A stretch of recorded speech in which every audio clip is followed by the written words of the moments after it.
Hello, this is Mr. Aguilar for those of you who don't know me and any parents that might be watching this video too and want to see who I am. I am the art teacher. I teach Art 1 and Art 2. I also teach digital media and photography. So I don't know what class I have you for at this point, but I thought I'd introduce myself and go over a few things for art. So, if I have you for digital media photography, it's nice to meet you. You can stop watching the video. The rest of this is going to be focused on the art class and for anybody who enjoys art and maybe wants to dive a little bit deeper into it. So, here I have is art pencils. Art pencils are different than your regular pencils that you buy at the store. They're different than the pencils they give you at school. These range from hard to soft, meaning light to dark when you're applying a stroke, when you're drawing something. So your 6H is going to be your hardest up here. I rarely use 6H. If I need to indicate some very, very light values, or I want to put something down very, very light, if I'm going to ink or paint on top of it, I can use a 6H. Normally, though, I'll use a slightly less hard pencil, which would be a 4H. So 4H is usually what I start with. Rarely do I use a 6H. The next one down is going to be 2H. You're not going to see it because it's in a pencil extender. And I'll talk about these momentarily. HB is basically what a number two pencil is, but an art pencil, an art HB, is going to be much nicer and easier to draw with because the graphite in it is going to be a much higher quality than your average pencil. So HB is what we draw with consistently. It's the pencils I go through the most. For the rest of these, if I were to order like four of these other pencils, I'd probably order a dozen HBs in comparison. Then I have a 2B, I have a 4B, and I have a 6B. And if you're wondering why I have these are pencil extenders. You can buy them in stores. I know Hobby Lobby sells them. Michaels does not. There's art stores nearby in Sacramento and in Berkeley and Oakland where you can buy them. But like anything else, you can just go on Amazon and get pencils extenders. And the reason we get these is when we start using our pencils, they can get very, very short. And you really cannot draw with a pencil that's tiny because you need that range of motion, you need that control to be back here. So we just get a little extender, we put it on, right? And then now I have a full length pencil and I have much more control. You have far greater control holding a pencil back here than you do up here. So you have less range of motion. Here you have greater range of motion. So these are nice. They're cheaper through Amazon. They're cheaper in packs. Normally, a two pack in an art store goes for about $10. Um, why would you buy these instead of just getting a new pencil? Well, these pencils are expensive. Uh, so like two of these pencils can pretty much buy you like a 24 pack of those yellow number twos. Um, so it's worth the investment if you're going to draw. Now these particular pencils, these are Tombow pencils. These are out of Japan. The only two places you're going to find Tombow pencils in stock are going to be at Flax Art Supplies, which is in Oakland, and then at University Art downtown Sacramento. Blick carries these, but they only carry them online. When I have to buy these, I go through blick.com.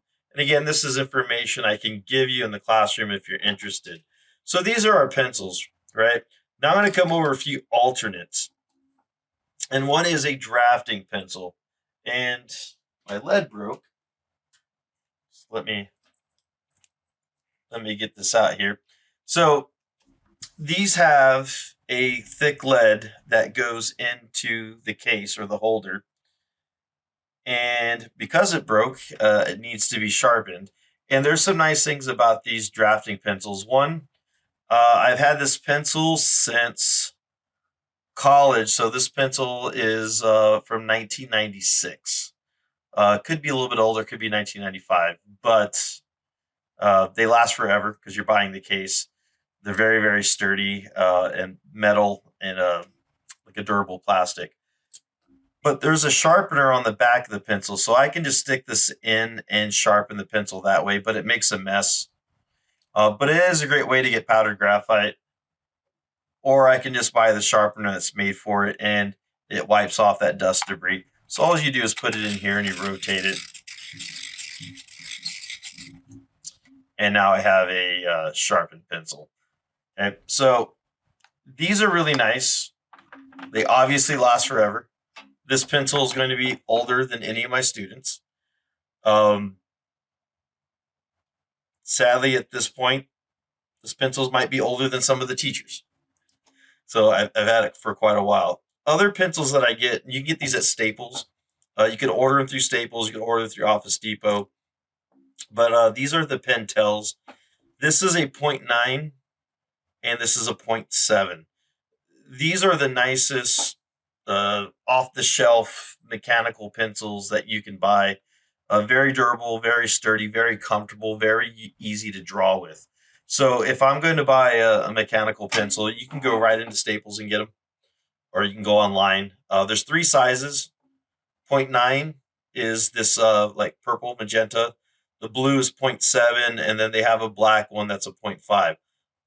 I am not a big fan of 0.5 lead pencils, and that's how thick a pencil is, or how thick the lead is. But I did have a student turn me on to this really cool mechanical pencil out of Japan. It is a Kuru Toga pencil. And again, if you want any of these, I'll have them in class and you can see it. It's an auto rotating, so it keeps that lead from getting pointy at one side. It keeps it balanced. It's a very nice pencil. It's very nice weighted. Like again, I said a student had one of these. Asked them where they got it. They ordered it. It's really, really nice. I normally hate 0.5s, but I had to buy this because they don't really make these in the other sizes. Now, 975, that is how thick the lead is. I went and I ordered 2B lead for this, which is a softer lead. So the 2B lead is the same lead that's in this pencil. So it's very, very soft. I like the softer lead for the mechanical pencils. So that's those. And then let's get to other things that we can use. Blending stumps. Normally I teach students how to shade, but there are times where you do need a blending stump. Especially if you're working with charcoal. Charcoal lends itself to blending. I normally just shade and blend with graphite. I don't need anything to blend with. But blending stumps are nice and they're really cheap. You get them in multiple packs. They come like this. They're very, very cheap. And we can also make them out of paper, but we don't need to. I always have a standard click eraser. Again, these are cheap. Find these Target, Walmart, Staples, anywhere. They carry them. This one, the only store I know that carries this one, and it's a micro eraser, and it's Tombow. It's the same company that makes these pencils. Hobby Lobby is the only one I know that carries these. So if you're doing any tiny work or detailed work, these are fantastic. And then you have your regular Mars eraser. There's different brands, Staedtler, Faber-Castell. Any white Mars eraser is fine.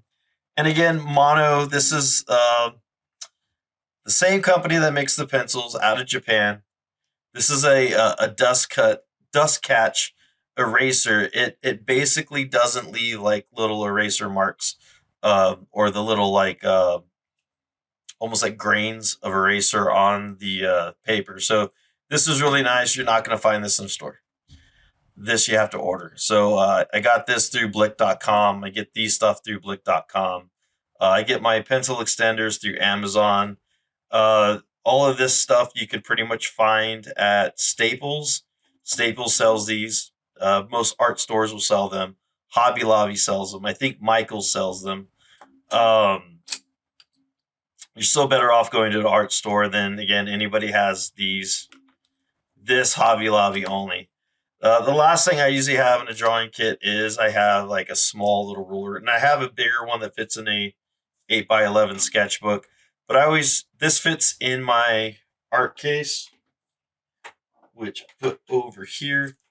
Um, so again, it's nice to have a case. You can see I pulled everything out of here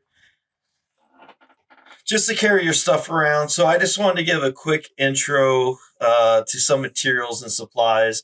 For sharpeners, anything that's a nicer sharpener, don't go for the cheap ones. Anything that you can stick in a bag or portable is fine. These are the best. You're not going to find these in a regular store. You'll find cheaper versions of these. If you see these for like $1, $1.50, it's the cheap kind. They're not as good. These run about $5 a piece, but they also last forever. These last a really, really long time. And then the most expensive sharpener that I have, and I think I got one, and I haven't opened it yet. This bullet sharpener is amazing, but the greatest thing about it is you can buy extra blades and just switch the blades out. So when this blade goes bad, it's super cheap to get the blades. But this one is $7 or $8 for one sharpener. But that's it. Just want to say hello, introduce you to some art supplies. So if this is your jam, if this is what you like, and you're interested in getting some better materials for yourself, and you want to have it on you, I would recommend doing that. Um, the class, I hope it's fun. I try to make it as fun as possible. But again, if this is something that you enjoy, you don't have to go overboard.